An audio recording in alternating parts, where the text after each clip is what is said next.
baru disambung. Kalau lahannya tidak luas, silahkan. Tapi kalau lahannya luas, sengsara Bapak. Ya, dipilih aja mana cara yang paling Bapak suka dan bisa mengaturnya. Ya, topoking. Tempel yang sudah dari biji, dia tanam biji. Dia biasanya tidak 1 biji itu, 3 biji biasanya. Nanti mana yang tumbuh yang besar, itu yang dipilih, supaya mengurangi kematian kan. Tumbuh, baru dia pilih, dia sambung di lapangan. Bayangkan Bapak tanam 10 hektar atau 5 hektar. Bapak harus jalan tuh. 10 meter, satu lagi. 10 meter, satu lagi. Tapi ada yang melakukan itu. Dan bagus. Kenapa? Karena dari biji itu akar tunggangnya ke bawah. Kalau kita tanam dari polybag, itu kan akarnya kadang-kadang belit Pak. Itu yang mau mati.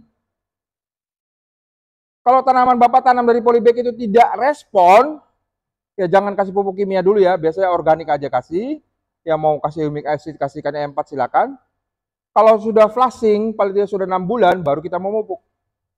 Berarti yang kita tanam sudah respon, mau makan. Tapi kalau dia akarnya nggak jalan, itulah yang dicabut, akarnya blunder, mati, dan sebagainya. Oke? Oke. Nah, tadi 1 jam Bapak Ibu sekalian sudah saya bawa, sudah selesai ya. Apa itu berdurian, oh jenisnya ini, penanamannya, penyiramannya, pemangkasannya, hama penyakitnya. Sekarang saya akan lebih dalam tentang pemupukan. Sebenarnya kalau Bapak Ibu sekalian percaya sama saya, sudah selesai. Kita sudah ada brosur kok, ikutin saja. Ya selama dipupuk aja rutin, ya kalau kami sih 3 bulan sekali rekomendasikan. Kenapa tiap 3 bulan sekali? Karena tiap 3 bulan sekali daun itu akan flushing. Pucuk baru akan keluar. Maka dari itu kita memupuknya 3 bulan sekali. Jadi 3 bulan, 3 bulan, 3 bulan, 3 bulan. Jadi 4 kali kita memupuk setahun. Nah, biasanya 6 bulan pertama jangan kasih kimia terlalu banyak. Karena tanamannya bisa OD. Ya, tanamannya kerdil. Nah, kita kasih bahan organik aja dulu. Oke? Oke. Lanjut. Oke. Ingat bahwa tanaman durian ini yang Bapak tanam, permasalahan tadi ceritanya banyak ya. Ada faktor-faktor yang mempengaruhi. Ya. Ini ada varietasnya, ada inseknya, ada gulmanya, ada hama penyakitnya, kurang air. Tanah yang tadi dibilang tanahnya itu terlalu banyak liat, akibatnya tanaman air nggak bisa masuk dan sebagainya, itu juga menghambat. Oksigennya kurang. Karena tanah yang bagus adalah ada tanahnya, ada udaranya, ada airnya. Itu yang paling bagus. Jadi kalau kekurangan salah satu akan menjadi penghambat. Nah, yang paling bawah, coba klik. Nah, ini adalah yang paling penting adalah nutrisi. Oke, lanjut. Bagaimana membuat program pemupukan tanaman durian? Ini yang penting ya. Hari ini akan ekspektasi Bapak Ibu sekalian itu yang kepingin kan? Ya, dengan cara tanam tadi juga, sama penyakit dan sebagainya tentunya. Nah, saya kebetulan bidangnya nutrisi. Ya, udah 23 tahun. Ya, belajar ya juga kemana-mana lah. Ke Belanda, ke Jerman. Udah saya lakukan. Ya, kebetulan saya lebih banyak paham lah tentang nutrisi ini. Saya akan ceritakan. Klik. Oke, nah kebetulan saya baca ada literatur. Ya saya sudah kumpulkan paling tidak ada 4 literatur ini yang saya anggap bagus. Ya tentu banyak. Cari yang dari Haifa dan sebagainya ada. Ini adalah rata-rata kebutuhan. Oh apalagi itu N Pak. Apalagi P25. Apalagi K2O. Mohon maaf Bapak Ibu sekalian harus tahu tentang ini.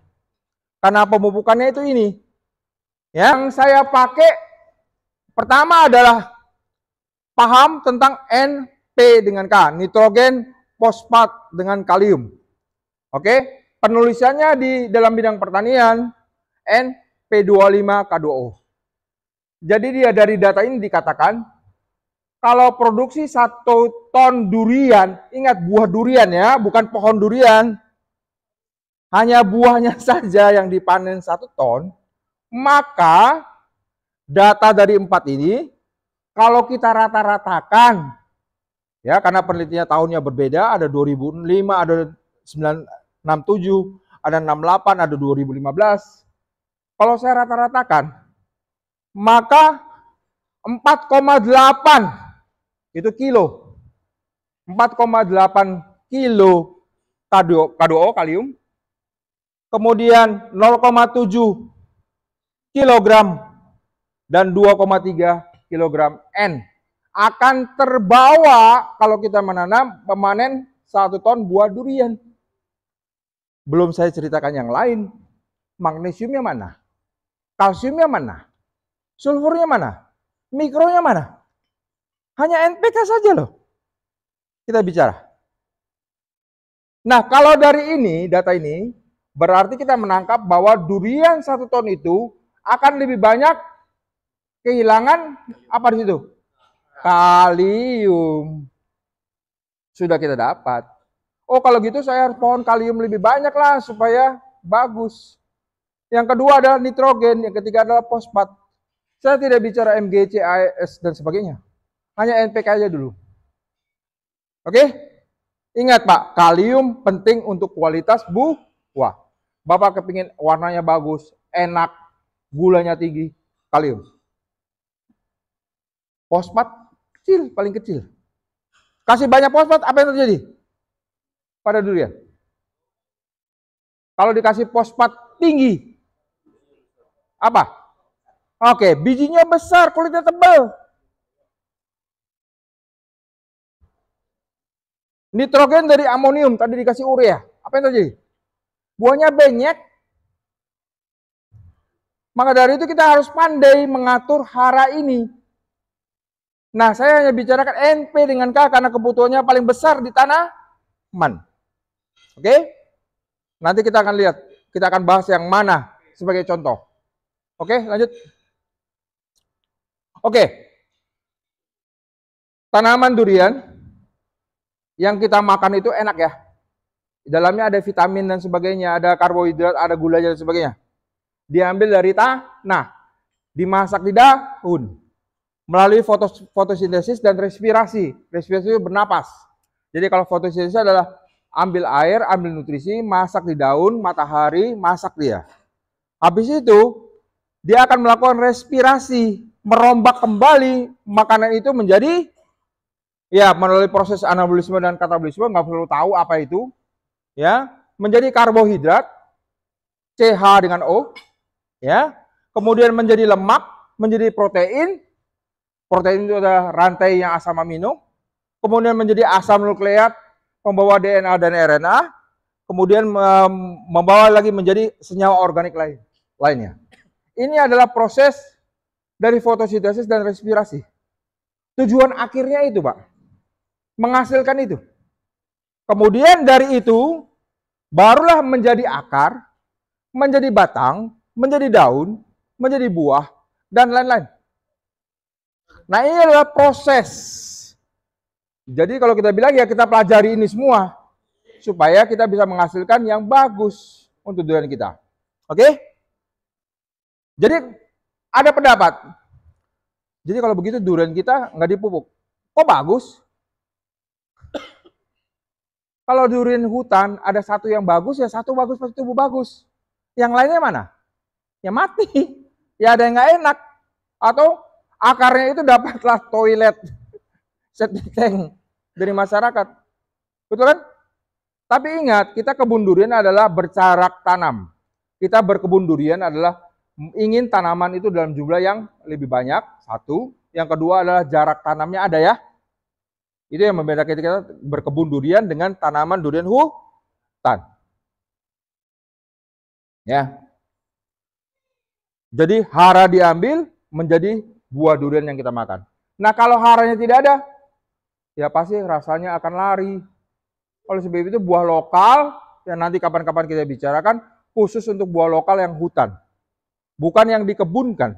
Kalau dikebunkan kan seperti kayak tanaman sirkus ya. Betul ya? Seperti kayak sirkus. Kita atur dia, makannya kita atur, kamu nggak akarnya jangan tinggi-tinggi, tanaman pun nggak boleh tinggi. Durian mudah kali kena petir ya, Bapak Ibu sekalian. Kita hanya izinkan 8-10 meter, kita pangkas. Supaya dia tidak menjadi tinggi. Itulah kita atur. Baru haranya kita atur supaya jangan kamu kemana-mana, ya di sini saja. Itu namanya kita berkebun. Oke, lanjut. Oke, tadi saya panjang-panjang bercerita, mungkin Bapak Ibu sekalian ada yang jurusan pertanian, hanya merimain kembali. Bagi yang bukan jurusan pertanian, ini wajib dihafal. Ya, inilah makanan tanaman. Orang bilang makro dengan mikro ya. Oke, apa itu makro, Pak? Besar. Mikro apa? Kecil. Nah, yang biasa makro itulah N, nitrogen, fosfor, kalium, kalsium, magnesium. Ada 6 ya. Sulfur terakhir. Ini harus kita hitung semua. Nah, yang kecil-kecil adalah mikro. Ya. Besi. Zinc. Cu itu copper. Kemudian ada boron B, mangan atau Mn. Ada Si itu silika. Ya. Ada Mo atau molybdenum. Ada lagi Na, natrium. Biasanya natrium kita hindari karena bukan sebagai unsur hara esensial. Ya, kita tidak mau tinggi-tinggi. Nanti kau bilang, itu ada Na, itu ada Cl. Kalau gitu pakai garam dapur. Mohon maaf, kita aliran jangan pakai garam dapur ya, janji ya. Kemudian ada di situ CO atau kobalt, kemudian Cl, klor. Semua unsur hara ini kurang lebih ada sekitar 16 lah. Ya, ada 16 unsur hara. Ada C dengan HO, CHO itu adalah dari yang non mineral. Biasanya dari udara dengan dari hujan. Itu biasanya dari air hujan sudah dapatlah CHO gratis. Betul? Oksigen kan nggak perlu bayar. Sudah ada. Air ada H2O, ada oksigennya. Nah, ini harus Bapak hafal.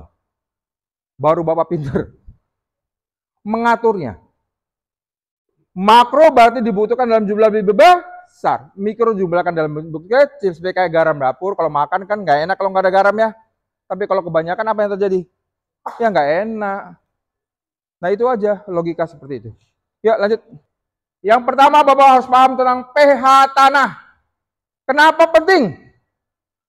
Bayangkan kalau Bapak sakit gigi, makan makanan enak, jadi tidak nggak bisa makan ayam, makan ikan, sakit gigi. Nah, tanah Bapak harus diperbaiki. Disembuhkan sakit giginya, baru dia mau makan. Sesakti apapun pupuk yang kita punya, kalau tanahnya itu pH-nya terlalu tinggi ataupun terlalu rendah, rendah disebut dengan asam, ketinggian terlalu basah, itu tidak kita inginkan. Nah, tengah-tengahnya biasa dari 0, sekian sampai 14. Tengah-tengahnya 7. Nah, pernah nggak Bapak dapat pH 7? Ya nggak pernah. Hujan ada, kering ada, pH-nya akan berubah, betul? Pasti. Bapak mau pupuk, pH-nya berubah. Bapak kasih pupuk kandang, pH-nya berubah. Nah, tapi kita mau adalah pH-nya kurang lebih 6. 6,5. Nah, itu adalah range yang paling bagus. 7 ya terima kasih. Loh, kita mupuk aja, kita nyiram aja air pasti berubah ke pH. Ya kan? Nah, kalau terlalu asam, apa yang terjadi? pH-nya di bawah, katakanlah di bawah 6 sama 6,5. Hara-hara yang tadi saya sebutkan makro mikro itu akan terikat. Tidak tersedia. Ya. Nah, lihat perhatikan. Kalau pH itu di atas 8 katakanlah. Ternyata ada hara tertentu juga yang tidak suka. Nah, biasanya kalau tanah terlalu asam, biasanya yang tertekan itulah N dengan P dengan K, Ca, sulfur dan sebagainya. Malah yang banyak mikronya. Ya, kalau mikronya kebanyakan maka tanaman akan keracunan. Nah, demikian kalau pH-nya juga, demikian yang ketinggian juga akan berkurang. Nah, kita harus cari range yang paling mudah. Ada alatnya yang disebut pH meter. Pernah lihat? Ada bawa pH meter? Ada bawa supaya bisa lihat. Seperti itu. Kasih air kurang lebih sekitar 3 menit, 5 menit baru tancepin. Tapi ingat pH itu di situ dengan kedalaman itu. Di kedalaman paling bawah apa yang terjadi? Ya lebih asam. Apalagi 1 meter, lebih asam lagi.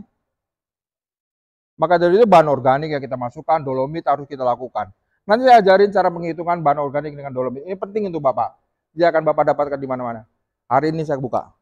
Oke, lanjut. Oke, apa yang terjadi pH-nya? Misalnya pH-nya menjadi dari 6,5 menjadi 5,5.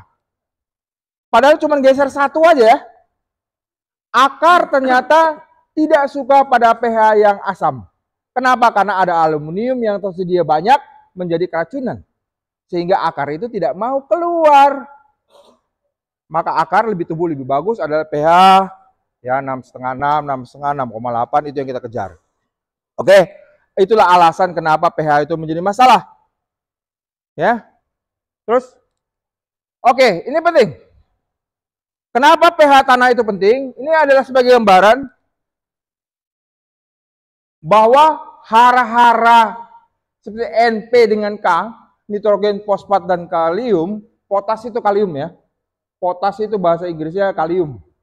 Ya, fosfat. Kalau dia pH-nya normal 7, di bawah, paling bawah. Maka dia bilang pupuk yang terbuang itu 0. Ya kondisinya nyaman, itu netral, nggak akan terikat, tidak sakit gigi. Tapi apa yang terjadi kalau misalnya pH-nya katakanlah 6, ataupun katakanlah misalnya menjadi pH 4,5 katakanlah. Nitrogen akan berkurang 30%, fosfat 23%, kalium 30%, totalnya kehilangan 70%. Bayangkan Pak, Bu, tanah Bapak asam, beli pupuk Merauke, Bapak aplikasikan, siapa yang untung? Terima kasih lah. Kita naik gaji lah, ya.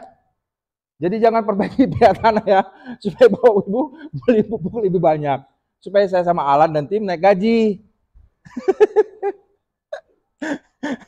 Ini aja kita berdebat. Oh mau pupuk pH tanah harus tahu dulu. Ya, ini ada datanya. Ya kehilangan N berapa P berapa perhitungan. Fosfat paling kehilangan paling banyak. Makanya pH tanah bapak asam, hati-hati, fosfat pasti berkurang. Tanaman yang kekurangan fosfat pasti kerdil. Karena akarnya berkurang, maka tanamannya pendek. Semua ada logikanya. Oke, lanjut. Ini saya nggak penting, karena ini persoalan paling sederhana. Bagaimana dan berapa banyak menggunakan dolomit. Nah ini contoh alat pH meternya. Kalau mau lihat silakan nanti ya. Tinggal masuk, tekan, bukan tekan, masukin aja. Kalau tekan dia pakai mengukur kelembaban. Nanti pH-nya berapa, nanti kita hitungkan. Oke? Tapi jangan satu titik. Ya ambillah 10 sampel, baru ratakan, baru itulah pupuk kita, berapa dolomit yang harus kita berikan. Sekarang kita hitungkan ya. Perhatikan. Dolomit, ingat, di pasaran ada yang namanya mes. Betul pernah dengar? Mes, oke. Bukan bukan mes pupuk ya. Kalau di tanah karo orang bilang mes pakai pupuk. Mes adalah ukuran.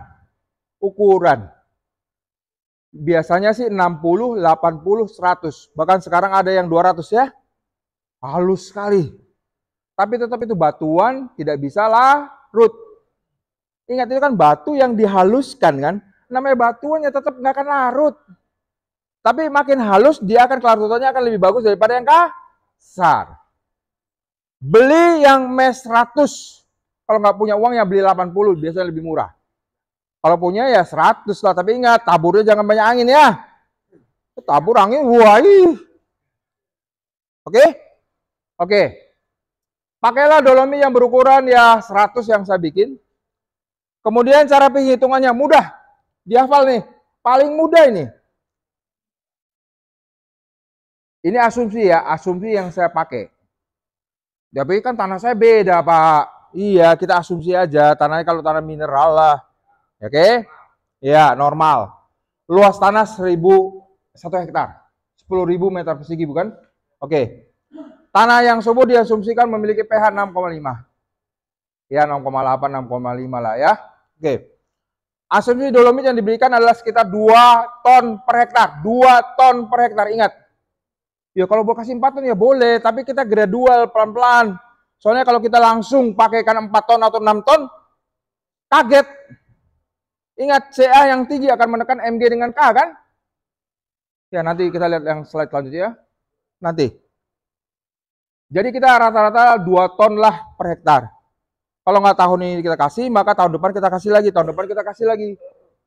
Kalau kita asumsinya ada 2 ton dolomit per hektar, ya mes 100 katakanlah.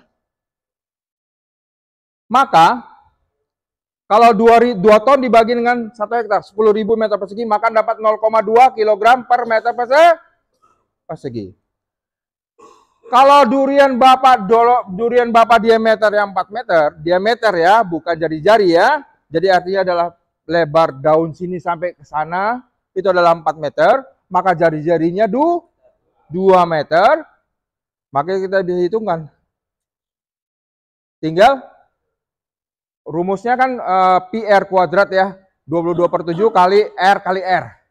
Kalikan dengan jumlah dolomit 0,2 kg per meter persegi. Maka dapat kurang lebih 2,5 kg per tanaman per tahun.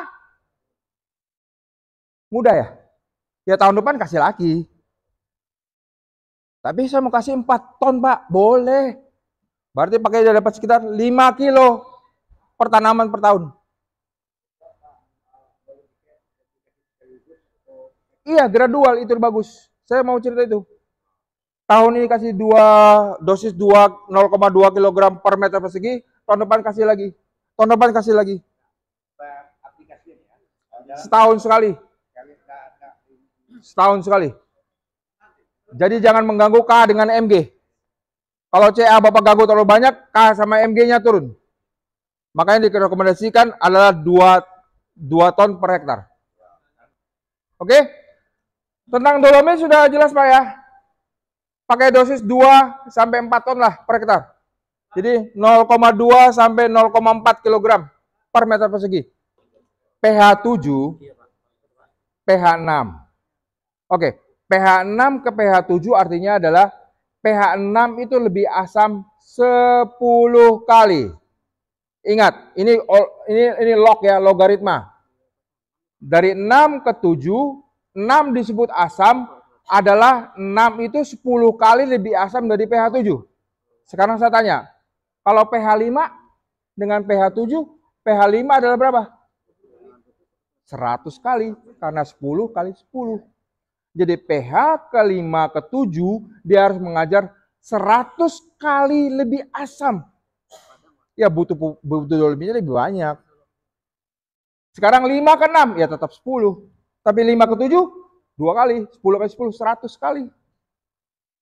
Nah, kita bikinkanlah kurang lebih pH 1 lah. Jadi maksudnya satu angka yang kita kejar. Asumsi. Nah, sekarang kalau pH saya 4 gimana, Pak? Waduh. 4 sekitar 2,5 kali. Betul? 4 ke 6,5 kan 2,5 kan? 2,5 kali 2 ton. Itulah kebutuhannya dolomit. Berapa 2,5 kali 2 ton? Berapa 2,5 kali 2 ton? 2,5 kali 2 ton, 5 ton. 5 ton dolomit dari kalau pH 4 ke pH 6,5. Besar, Pak. Ya kalau itu terjadi apa boleh buat, ya kita kejar. Ya kalau bisa sih gradual. Jangan tiba-tiba tanaman itu kaget. Rasionya di dalam tanah akan berubah banyak. Oke? Kita pakai dosis ini ya. Sudah paham ya? Paham, Pak? Oke, yang kedua. Yang kedua. Oke. Bahan organik adalah penting. Ingat. Harus pakai bahan organik yang sudah difermentasi. Minimal 3 bulan sampai 6 bulan. Buat sendiri jauh lebih bagus. Oke? Yang bermasa padatan banyak itu yang kita inginkan. Kalau dekat dengan jerami ya jerami pakai. Kalau dekat dengan jangan kokoso pakai jangan kokoso. Kalau dekat kambing ya kambing. Kalau dekat sapi ya sapi. Kalau ayam biasanya orang hindari. Tapi kalau Bapak jago fermentasi biasanya orang mau pakai. Ya, kami sendiri juga takut. Ya biasanya pekebun Pakatopan ada pakai kandang ayam. Bapak pakai bakal pagi kan pakai ya? Pagi pakai. Iya, pakai. Kalau Pakatopan pasti aliran kami. Karena dia butuh masanya. Tapi Bang Ike karena punya kandang ayam. Ya, tapi fermentasi saya yakin pasti bagus. Betul. Kasih kan hayati mikroba yang bagus-bagus, hindari yang jelek-jelek, baru kita masukkan ke tanaman. Oke? Cara penghitungannya adalah berat tanah tadi 2 juta kilo ya. 1 hektar itu tanahnya beratnya kurang lebih ya tentu bahan organiknya banyak, tentu dia lebih ringan. Kalau tanah liatnya lebih banyak lebih berat. Kira-kira lah 2 juta kilo. Ya, 1 hektar tanah itu beratnya 2 juta kilo, Pak. Itu yang biasa kita pakai, ya. Asumsinya yang kita pakai. Tanah yang asumsinya berat, oke, bahan organik tanah. Makanya saya katakan sama Bang Topan, analisiskanlah tanah sekali ke UNAN, supaya kita tahu kadar bahan organiknya berapa sih, CE-nya berapa sih, karbonnya berapa, nah, CN rasionya berapa, ini kayak ketahuan. Biasanya juga bahan organiknya berapa juga ketahuan. Oke, yang kita mau tanah yang bagus itu kurang lebih di atas 2. Ya, 2, 3, 4, 5 paling bagus. Maksudnya adalah kandungan C organiknya dalam tanah, bahan organik dalam tanah, itu kurang lebih 3% sampai 5% memenuhi pori-pori tanah tersebut. Jadi kalau punya misalnya 100 kilo, maka kalau 3% sampai 5%-nya berarti 3 sampai 5 kilo. Betul kan? Kalau tanah saya beratnya 100 kilo, maka 3 sampai 5 kilo lah bahan organiknya, betul? Karena 3 sampai 5%, bukan?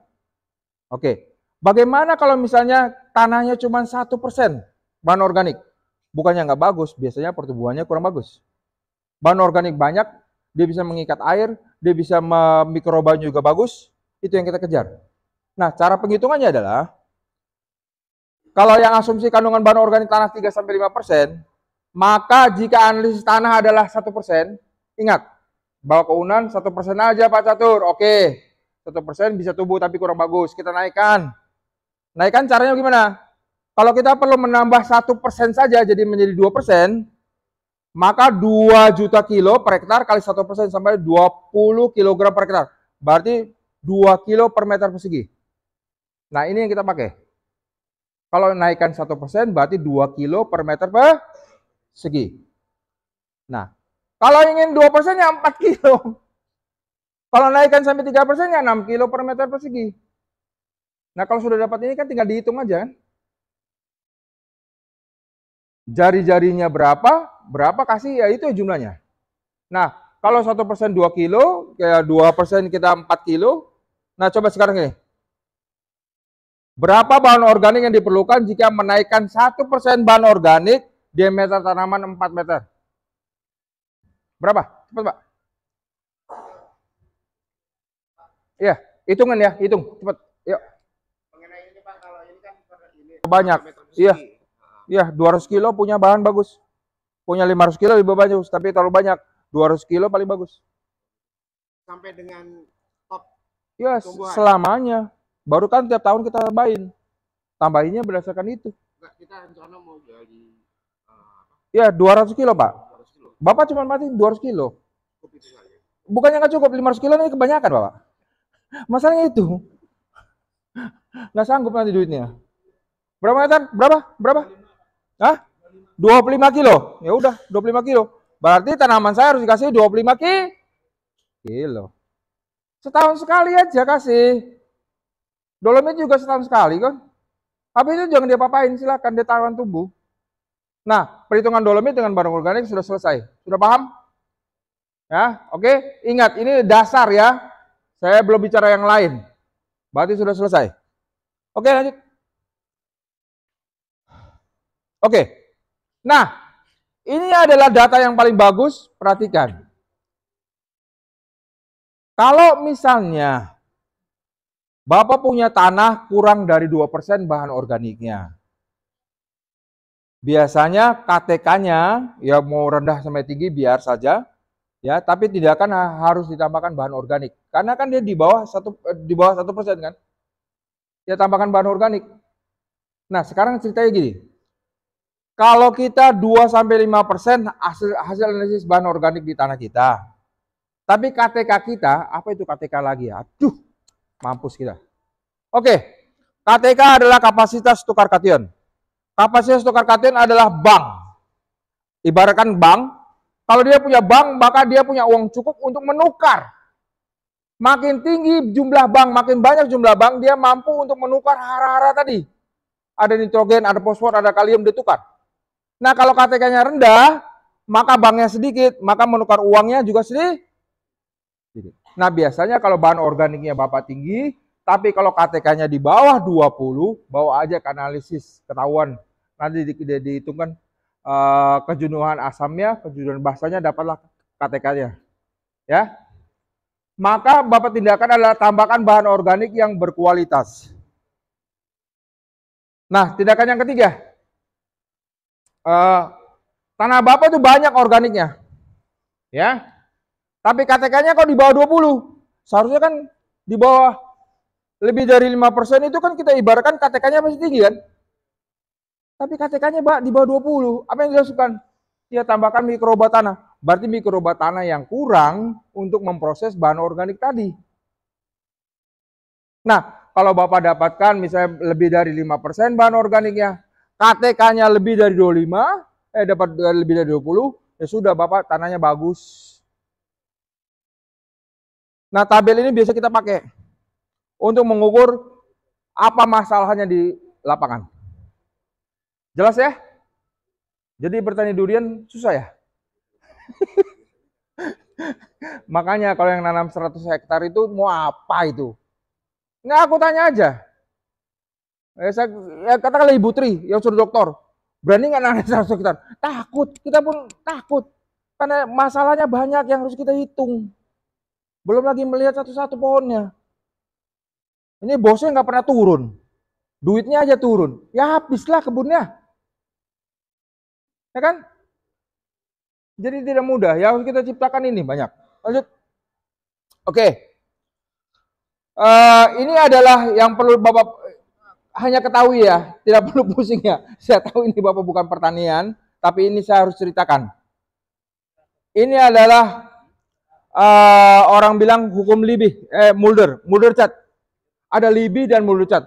Dua hukum yang wajib kita ketahui. Ya kalau Bundo pasti tahu lah jurusan tanah. Ya kan? Libby bilang ada faktor pembatas. Kayak N pengen K. Bapak kasih banyak-banyak K, tapi kekurangan N, percuma K-nya yang tinggi itu tidak akan bisa diambil. Nah itulah hukum Libby.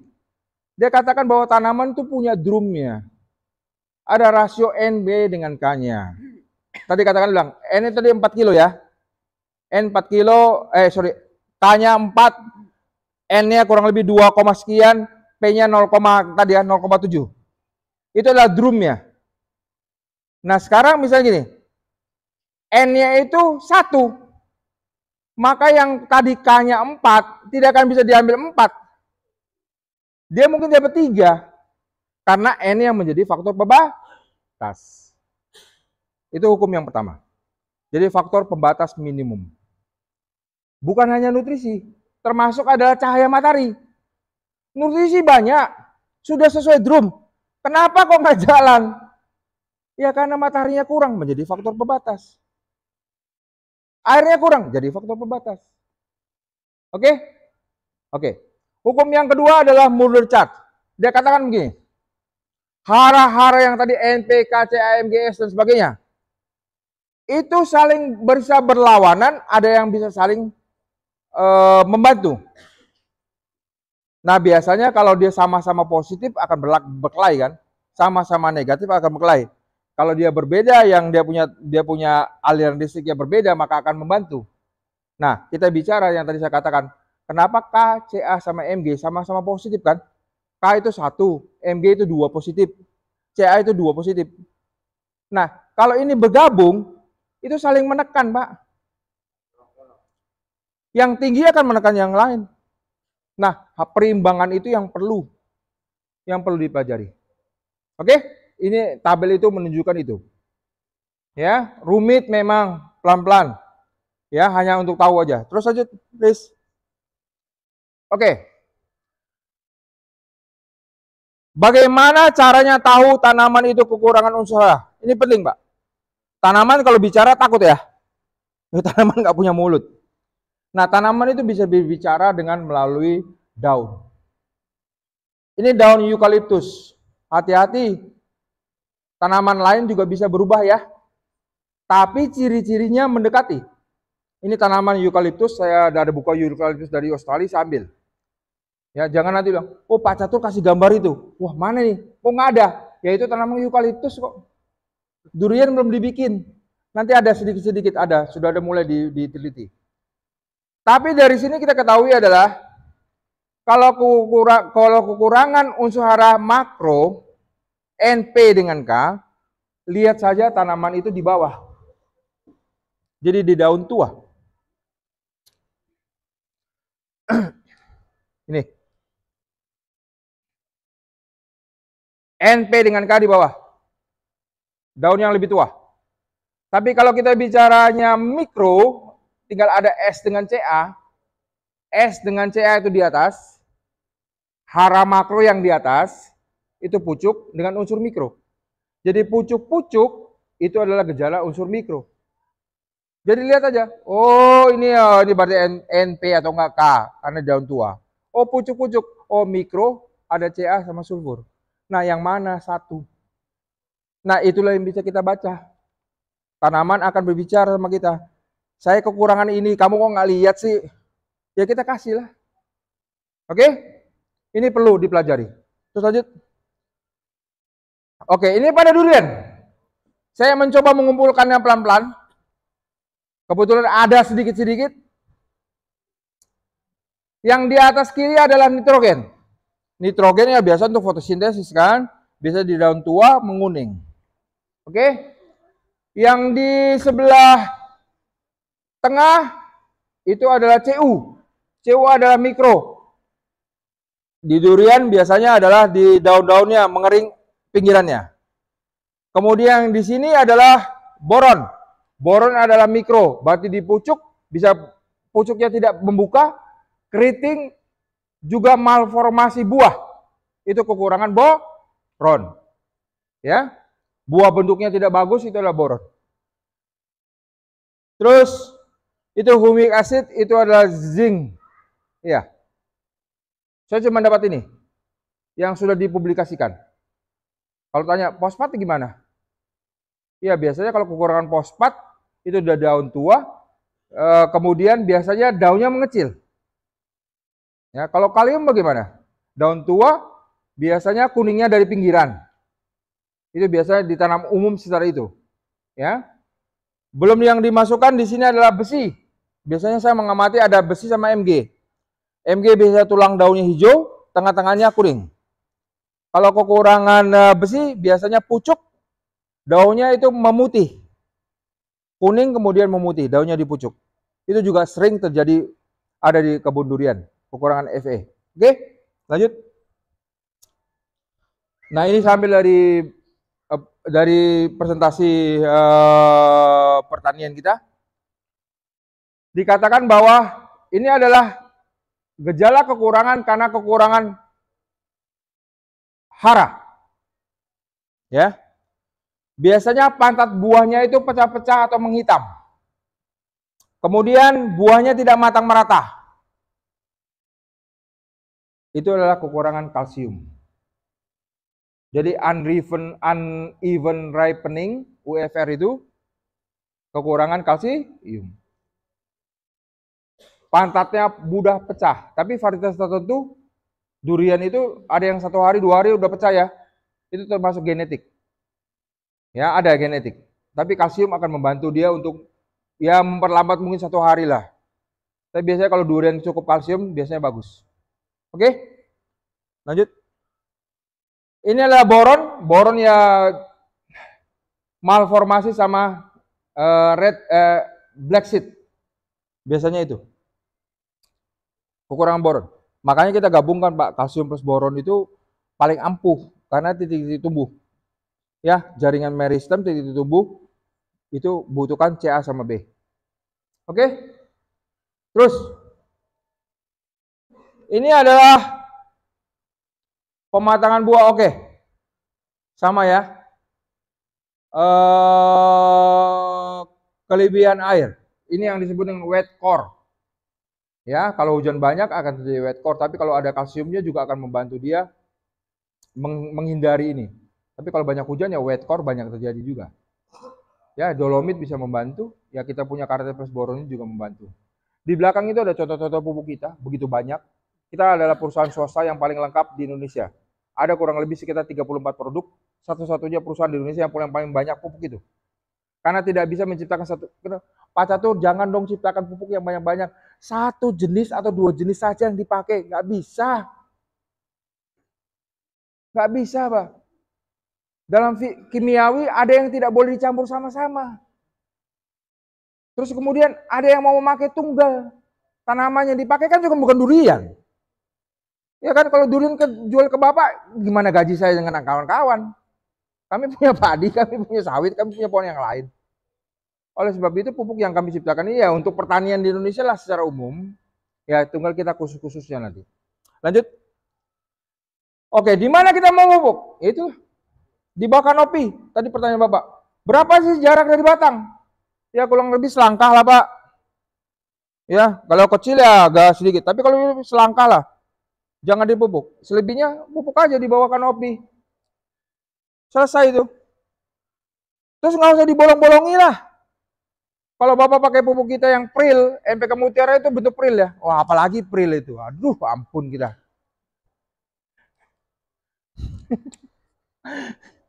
Aduh. Percaya sama saya aja ya. Capek saya jelasinnya. NPK Mutiara itu bentuknya Pril. Bapak tabur hari ini, besok sudah hilang. Karena higroskopis dia menyerap, pecah dia. Tapi kalau Bapak pakai granular, ataupun yang dari dolomit, yang setahun mungkin nggak kena habis. Jadi tabur aja di rata, nggak usah takut. Tabur di permukaan, selesai. Oke? Karate plus boroni juga sifat, ambil. Sini. Sama mutiaranya. Nggak usah. Nggak usah iseng. Nggak usah iseng. Sini. Pril artinya adalah Pril, butiran. Kenapa kita namakan mutiara? Karena bentuknya bulat, tidak ada grindil-grindil. Ambilkan satu yang mau subur kali boleh, atau SS. Granular. Makanya hati-hati. Kenapa pupuk kita premium? Orang bilang premium ya, premium. Granular ya? Ini apa? Oke, subur kali. Ini subur kali adalah compacting granulation atau granular. Bentuknya tidak bulat. Ini adalah Pril, bentuknya bulat kayak mutiara. Makanya kita namakan mutiara dari dulu. Ya, brand ini sudah sampai tahun 85, 90, 85 lah. Dari tahun 85 kita kembangkan. Ini bentuknya tidak bulat ya. Yang granular, orang punya NPK granular. Ini Pril. Ini adalah N cair, P cair, K cair dijatuhkan. Towernya 60 meter. Jadinya kayak butiran. Kemudian disaring, yang besar dimasukkan lagi kembali dicairkan, yang ukuran yang kita mau 2-4 mm, jadilah ini. Oke? Sama dengan pembuatan urea. Urea adalah bentuk Pril. Makanya kalau ke Palembang, lihat ke Sriwijaya, punya tower tinggi ya. Sama, digabung gas kasih nitrogen, turun.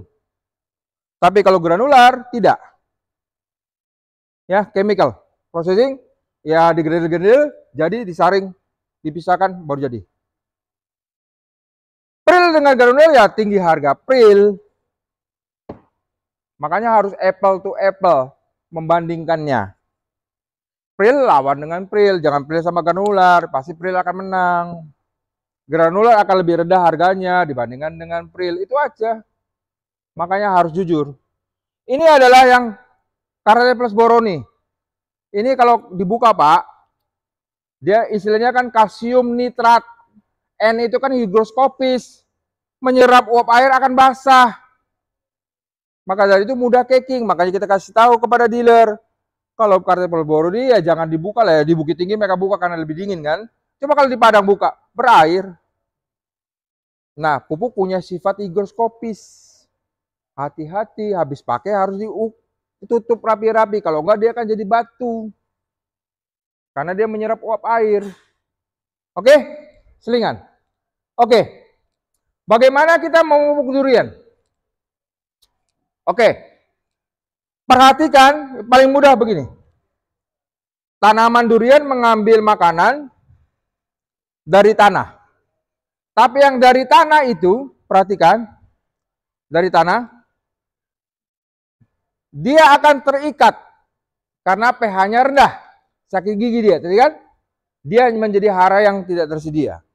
Kemudian hara itu bisa tercuci karena air hujan ke bawah. Jadi semakin jauh dari akar, menjadi tidak tersedia. Oke? Kemudian hara yang kemudian baru pupuk dikembalikan. Kalau hara tersebut ke tanah dari pupuk. Nah, hara yang terambil adalah menjadi buah. Kemudian yang tadi terikat, kemudian cuci. Nah, kita lihat hara yang bisa diambil dari tanaman adalah dari batang, daun, serasahnya dia yang dikembalikan baru bisa menjadi hara, bukan? Kalau tanah dikasih dolomit, pH-nya kita atur, sakit giginya hilang, maka akan jadi tersedia, bukan?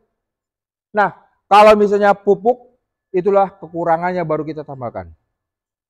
Jadi kita mengatur bagaimana perimbangan. Perimbangan itu bukan 1:1:1, Pak. Bukan 16:16:16. Tetapi sesuai dari tadi drumnya. Berapa yang terambil, berapa P, berapa K. Itu yang kita hitungkan. Ya, izinkan saya minum. Klik. Oke, ini fungsi NP dengan K, catat aja. Ini hanya NP dengan K. N itu energi. Kalium itu untuk produksi. Besar buah, warna buah, rasa buah. Kalium, gula, kalium. P adalah fosfor, adalah untuk akar, untuk pembungaan, untuk energi. Jadi N dengan P dengan K paling utama, paling penting. Kalau nggak ada ya tanaman nggak bisa tumbuh. Cuman kita atur kapan mau N tinggi, kapan mau P tinggi, kapan mau K tinggi. Betul? Oke. Lanjut. Capek juga ya.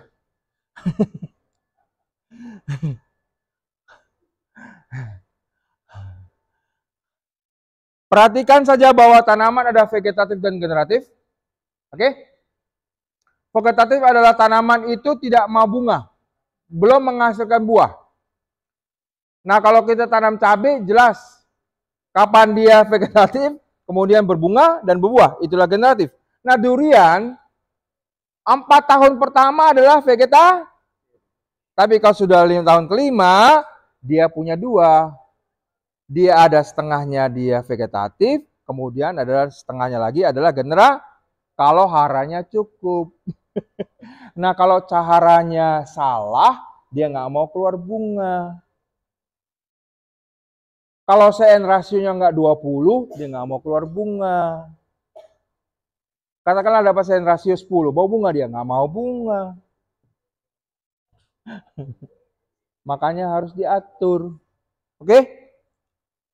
Hara yang di bawah penting ya. Hafalkan itu yang kurang lebih ada 16. Ya, itu kebiasaan kita. 16 unsura, 16 unsura. Lanjut. Oke? Nah, ingat, ini penting nih. Vegetatif itu dikasih apa? Klik, klik, klik, klik. 2 kali. Oke. Terus, satu lagi. Oke. Ingat ya.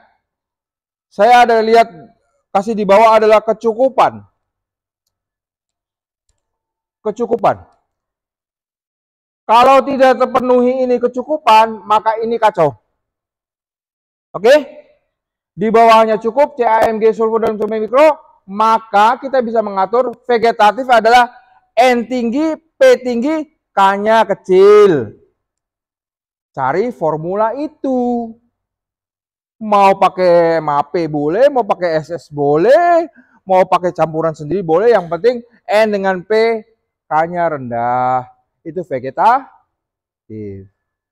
Sudah dewasa, N tinggi, P tinggi, K tinggi. Seimbang. Nah, kalau generatif, maka P-nya yang kita rendahkan. N dengan K. Oke? Mudah ya? Dengan syarat di bawah kecukupan. Kalau bawahnya nggak cukup, apakah itu berlaku? Enggak. Nggak akan jadi. CA kurang kok. MG kurang kok. Oke? Paham ya? Oke. Oke. Ini adalah tanaman durian kita sampai umur 4 tahun. Ya, kasihkan NP dengan NP yang dominan, kalium jangan dominan. Tapi nanti kalau sudah 4 tahun, cukupinlah N2P2K2. Kurang lebih menunjukkan adalah seimbang lah paling tidak. Jadi bukan lagi K-nya rendah ya. Oke, sampai umur 4 tahun. Lanjut. Oke. Nah, ini yang penting. Tanaman durian untuk rekomendasi, dia tanaman menghasilkan. Klik. Lanjut, lanjut, lanjut, lanjut. Oke, belum. Oke, ini yang perlu. Nah, kalau ini kan kalau sudah dikasih fasenya kan tinggal diatur kan.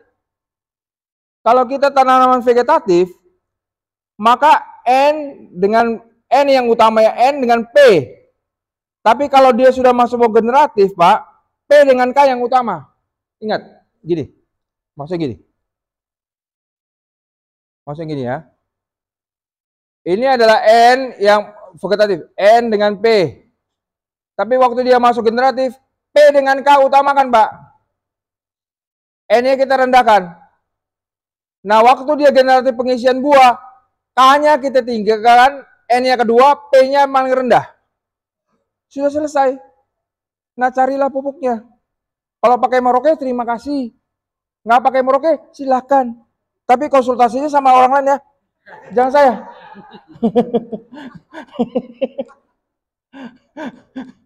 Pakai merek lain boleh, tapi jangan konsultasi sama saya. Ikutin saja ini sudah selesai. Oke? Fasenya. Saya tidak sebut merek pupuk ya. Bapak saya kasih pancingnya. Mau ikan paus, silakan umpannya apa. Kalau pakai Merauke, terima kasih. Ya, saya datang lagi nanti. Lanjut. Dari inisiasi bunga sampai bunga mekar, itu kurang lebih 6-7 minggu. Ingat, Bapak hanya punya waktu 6-7 minggu. Dari mata ketam sampai dia bunganya mekar. Ingat, bunga mekar di durian adalah pada waktu jantannya pada waktu dari pagi sampai sore, tapi gilirannya malam sampai tengah malam adalah betinanya. Oke? Cuman punya waktu 6-7 minggu. Kemudian dari bunga mekar sampai ke pentil buah, itu kurang lebih 3-4 minggu. Sebulan aja. Nah, pandai-pandailah mengatur kapan menyemprotnya. Kapan kasih makannya apa. Diatur. Kemudian dari pentil buah sampai matang kurang lebih 8-9 minggu. Punya waktu segitu. Ya. Nah, kemudian kalau kita dari inisiasi bunga sampai dia matang, kurang lebih sekitar 20 minggu. Ya, kurang lebih sampai 120 hari sampai 140 hari. Tergantung varietasnya. Tadi Bang Ike bilang 140 hari kan? Varietas dari bawor kan? Ya, kalau musangking mungkin 125-130 hari. Beda-beda. Tiap varietas akan berbeda. Oke? Oke, ini penting. Penting. Kita bicara Padang aja ya. Padang ya. Padang itu adalah, lihat, kita Padang berarti di iklimnya yang 2. Maksudnya dia punya 2. Berarti 2 kali. Coba klik lagi 1. Oke, sebelum. Oke, ini dulu. Ini dulu. Oke. Indonesia itu ada 3 tipe iklim. Yang pertama adalah yang di Jawa, berarti di bawah garis khatulistiwa. Ini kurang lebih garisnya di sini, khatulistiwa. Nah, ini kan di bawah. Dia punya iklim keringnya cuma sekali. Tapi kalau kita di Padang, ini iklimnya. Ada 2 kali dia rendah. Berarti iklim yang di sini adalah yang ketiga. Nah, kita bicara yang kedua, di Jawa atau di Sumatera. Oke, kalau di Jawa bunganya di Agustus dan September, maka panen di Desember dan Februari. Kalau kebunnya Bang Ike, tapi tahun ini jangan dihitung ya. Tahun ini masih La Nina kan, tahun bulan basah. Tiap 4 tahun sekali mudah-mudahan berubah. Tapi tahun 2003 katanya masih La Nina, bulan basah. Mungkin tahun 2024 baru durian kita agak bagus. Oke, Sumatera bunganya di Februari dan Maret. Panennya Juni sampai Agustus. Kemudian bunga kedua Juli Agustus panennya di November dan Januari. Betul Pak Ige? Sudah selesai. Kita di Padang diberi iklim bisa 2 kali berbuah. Jawa cuma punya sekali. Tapi tahun ini bisa 2 kali, bisa 3 kali. 2 kali lah. Karena yang terakhir dihitung ketiga kan? Ya, karena iklimnya masih basah. Oke? Jadi kita kejar Februari, Maret, dan kemudian di Juli, Agustus. Nah, kalau kita sudah tahu keringnya di Februari, Maret, apa yang harus kita lakukan? 2 bulan sebelumnya harus mau kerja. P dengan K. N-nya kurangi. MKP pakai. Atas bawah. Bunga keluar. Ya. Nah, kejar bunga lagi nanti di Juli, Agustus. Yang repot adalah buah yang terakhir ternyata masih ada buah. Ada bunga dengan buah. Mau kejar yang mana? Mau utamakan yang mana? Iya, mau kejar ke buah atau ke bunga? Ke buah lah. Tapi kalau mau kejar bunga, ya silakan kejar bunga. Karena pembukaannya pasti berbeda. Oke, lanjut. Oke, ini adalah juga data dari pertanian yang untuk kering Agustus September. Oke, ini yang Jawa. Ini Jawa. Ini yang kalau punya kebun di Jawa pakai ini. Klik lagi. Oke, ini adalah yang iklim kita. Ini boleh foto. Saya perbaiki sedikit. Saya perbaiki karena ini yang untuk kita di Padang. Jadi kapan kita pakai ya di situ dibilang. Kapan bulan September, bulan Oktober, bagaimana petunasan. Desember itu pemasakan tunas. Februari itu akan pembungaan. Kemudian April, Mei adalah panen April, Mei perkembangan buah. Juli, Agustus itu mau panen. Oke? Siklusnya begitu. Kapan kita atur N dengan P dengan K tadi? Oke? Oke, sip. Lanjut. Oke. Nah, kalau Bapak Ibu sekalian sudah mengerti tentang yang tadi saya ceritakan, yuk kita berhitung. Sekarang agak matematis ya, agak berat sedikit. Jam berapa sekarang? Pas itu, 15 menit lagi ya. Selesai itu. Oke, klik.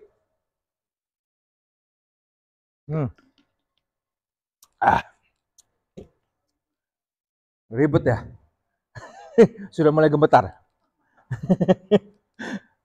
Kalau tadi Bapak Ibu sekalian mendengarkan saya dari awal, maka inilah hasil yang Bapak Ibu inginkan. Kalau saya mengambil data yang dari si Ian Dikbalis, ya, saya pakai data tadi ada 4 kan, saya pakai Ian Dikbalis datanya, kemudian saya konversikan, jadi dia katakan 1000 kilo buah durian, 1000 kilo buah durian, 1 ton, itu akan setara dengan ini semua. Ingat, ini adalah bukan dalam bentuk oksida ya. Ini kan P, bukan P25. Bapak harus konversikan.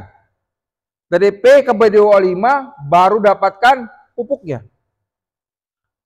Jadi kesimpulannya seperti ini.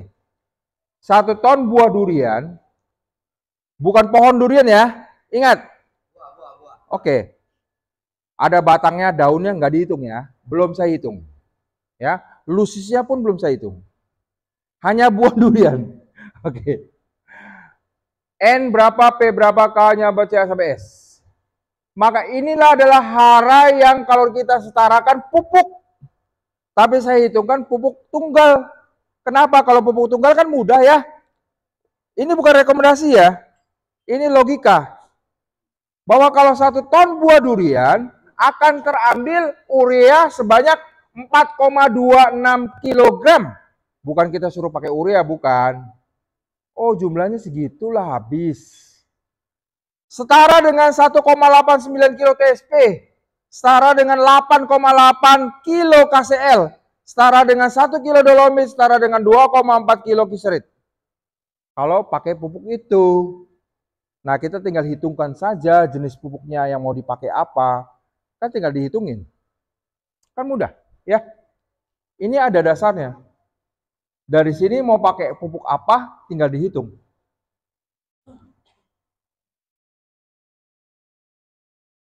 Bisa menghitung? Bisa menghitung? Bapak yang pertanian bisa menghitung?